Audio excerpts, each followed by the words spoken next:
നമ്മുടെ താഴ്ചയിൽ നമ്മെ ഓർത്തവന് അവൻ്റെ ദയ എന്നേക്കുമുള്ളത്. നമ്മുടെ വൈരികളുടെ കയ്യിൽ നിന്നും നമ്മെ വിടുവിച്ചവന് അവൻ്റെ ദയ എന്നേക്കുമുള്ളത്. സങ്കീർത്തനം 136, 23, 24.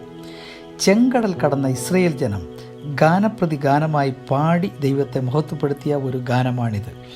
2 കാര്യങ്ങളാണ് അവർക്ക് ഓർക്കുവാനുള്ളത്. ഒന്ന്, നമ്മുടെ താഴ്ചയിൽ നമ്മെ ഓർത്തു.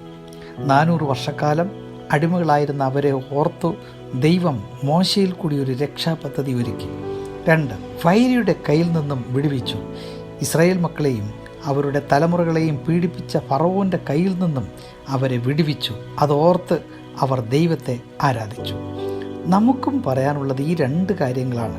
നമ്മുടെ താഴ്ചയിൽ നമ്മെ രക്ഷിക്കുവാൻ ആരാരുമില്ലാതിരുന്ന സ്ഥാനത്ത് ക്രിസ്തു രക്ഷകനായി വന്നു.